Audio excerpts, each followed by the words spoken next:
अस्सलाम वालेकुम नाज़रीन, आप देख रहे हैं ड्रामा सीरियल तुम बिन कैसे जिएं। अगर आपको हमारी ये वीडियो अच्छी लगे इसको लाइक करें, हमारे यूट्यूब चैनल पाकिस्तान ड्रामा को सब्सक्राइब करें।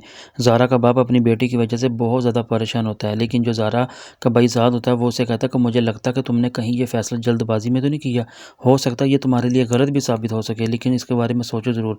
लेकिन जो अदील और ज़ारा होते हैं वो अब एक निकाह में हो चुके होते हैं, क्योंकि वो जब मर्ज़ी चाहे अपनी बीवी को यहाँ से लेकर जा सकता है। लेकिन ज़ारा भी इस बात को सोचती है कि कहीं ये मैंने फ़ैसला गलत तो नहीं किया, क्या मुझे फ़ैसला ये करना चाहिए था या नहीं करना चाहिए था। लेकिन जो ज़ारा का बाप होता है वो अपनी बीवी से कहता है कि मैं तुम्हें ये बताना चाहता हूँ कि ज़ारा और अदील अब एक निकाह में है, वो जब मर्ज़ी चाहे इसको यहाँ से लेकर जा सकता है।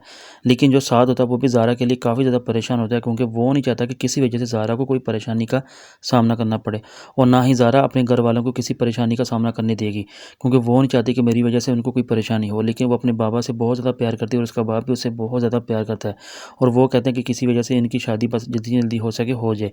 लेकिन जो ज़ारा की माँ होती है वो अपने शौहर से कहती है कि आप उनको कह दें अगर ये उन्होंने शादी करनी है तो वो उनको कराची में शिफ्ट होना पड़ेगा।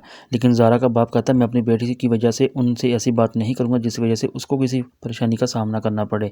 लेकिन जो अदील की बहन होती है वो कहती है कि हमारे घरों में और आपके घरों में बहुत फ़र्क है, हमारे घरों में बिल्कुल ये अच्छा नहीं समझा जाता कि इस तरह छोटे उठकर बड़ों से बात करें, लेकिन ये आपके घर का माहौल होगा शायद। लेकिन जो अदील की माँ होती है वो ये कहती है कि अब आपकी बेटी साहबजादी क्या कहती है मुझे ये बताएं। लेकिन जो साथ होता है वो कहता है कि अगर लड़के अपनी शादी की बात खुद कर सकते हैं तो लड़कियां भी कर सकते हैं, क्योंकि उनको भी इस माशरे में पूरा पूरा हक है। लेकिन जो ज़ारा होती है वो भी अपनी वजह से बहुत ज़्यादा किसी परेशानी का सामना नहीं कर पाएगी। लेकिन वो ये कहती है, उसकी माँ कहती है अदील की कि अब आपकी साहबजादी किस डेट के ऊपर अपनी शादी को मुतफिका करेगी। लेकिन जो अदील होता है वो भी इस बात को सोच रहा होता है कि क्या मुझे वाकई ही कराची शिफ्ट होना पड़ेगा या नहीं। लेकिन जो ज़ारा का बाप होता है वो अपनी बीवी से कहता है कि वो ससुराल वाले हैं और ससुराल वालों के साथ ऐसे झगड़े लड़ाइयाँ मुनासिब नहीं होते, इसलिए मैं उनसे ऐसी कोई बात नहीं करूँगा। लेकिन जो ज़ारा होती है जब ज़ारा जो होती है वो नहीं चाहती कि किसी वजह से उनके घर वालों को परेशानी हो। लेकिन जो ज़ारा का बाप होता है वो अपनी बेटे की परेशानी की वजह से इन बातों को बर्दाश्त नहीं कर पाता। लेकिन अचानक उसकी तबीयत ख़राब होती है, फिर फौरी तौर पर उसको घर वाले उसको हॉस्पिटल में एडमिट कर देते हैं।